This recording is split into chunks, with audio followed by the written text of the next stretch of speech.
प्रधानमंत्री आवास योजना की 2026 वाली नई लिस्ट आ चुकी है और ये जानना बहुत ही जरूरी है। क्यों?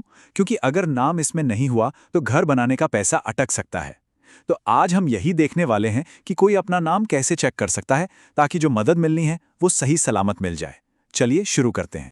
देखिए, ये बात बिल्कुल सीधी और सच्ची है। एक चेतावनी की तरह समझिए। अगर किसी का नाम लिस्ट में नहीं है या फिर कोई जानकारी गलत दे दी है, तो जो अगली किश्त आनी है या फिर जो नया घर मिलना है वो रुक सकता है। तो इसे हल्के में लेने की गलती बिल्कुल नहीं करनी है। तो सबसे पहली और सबसे जरूरी बात यह है कि सरकार ने 2026 के लिए नई बेनिफिशियरी लिस्ट जारी कर दी है।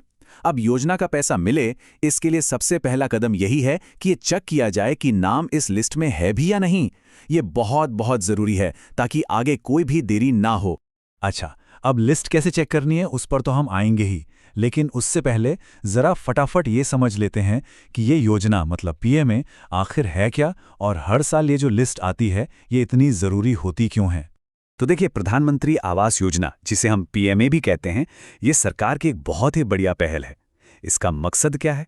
मकसद है गरीब और मिडिल क्लास परिवारों की मदद करना ताकि वो अपना घर बना सकें या खरीद सकें। और ये जो मदद है ना, ये किश्तों में सीधे बैंक अकाउंट में आती है। और ये बात बिल्कुल साफ है, जैसा यहाँ लिखा भी है। अगली किश्त या फिर नया घर, ये सिर्फ उन्हीं लोगों को मिलेगा जिनका नाम इस नई वाली लिस्ट में है। सीधी सी बात है, नाम नहीं तो पैसा नहीं। हर साल ये लिस्ट अपडेट होती है और अगर फायदा लेते रहना है तो इसमें नाम होना कंपलसरी है। लेकिन अच्छी खबर क्या है? अच्छी खबर यह है कि इसके लिए कहीं भाग दौड़ करने की जरूरत नहीं है। घर बैठे बैठे अपने मोबाइल फोन से ही ये काम हो सकता है। चलिए देखते हैं कि कैसे। ये पूरी प्रोसेस को बहुत ही सिंपल बनाया गया है। बस एक स्मार्टफोन चाहिए और इंटरनेट कनेक्शन, बस इतनी सी बात है और सारी जानकारी खुद चेक की जा सकती है। तो फिर अब इसके स्टेप्स देख लेते हैं। तो ये रहे स्टेप्स, बिल्कुल आसान। सबसे पहले क्या करना है? पीएम आवास योजना की जो ऑफिशियल वेबसाइट है उसे खोलना है। वहां बेनिफिशियरी लिस्ट या आईएवाई पीएमएवाई लिस्ट जैसा एक ऑप्शन दिखेगा, बस उस पर क्लिक कर देना है। इसके बाद अपना राज्य, जिला, ब्लॉक और पंचायत ये सब चुनना है और सर्च बटन दबा देना है। अब जैसे ही पूरी लिस्ट स्क्रीन पर आ जाएगी तो उसमें अपना नाम खोजना भी बड़ा आसान है। या तो एक एक करके स्क्रॉल करके ढूंढा जा सकता है, या फिर अगर जल्दी चाहिए तो जॉब कार्ड नंबर या फिर रजिस्ट्रेशन नंबर का इस्तेमाल कर सकते हैं। इससे फटाफट नाम मिल जाएगा। चलिए, अब मान लेते हैं कि किसी का नाम लिस्ट में मिल गया, बहुत बढ़िया। तो अब अगला सवाल क्या होगा मन में? यही कि भाई पैसा अकाउंट में आएगा कब तक? तो आइए सर इसकी पेमेंट प्रोसेस को भी समझ लेते हैं। बिल्कुल, एक बार लिस्ट में नाम पक्का हो जाए तो सबसे बड़ा सवाल यही होता है सबके मन में। तो ये पूरा रास्ता है पेमेंट का। सबसे पहले 2026 की लिस्ट में नाम कंफर्म हो गया।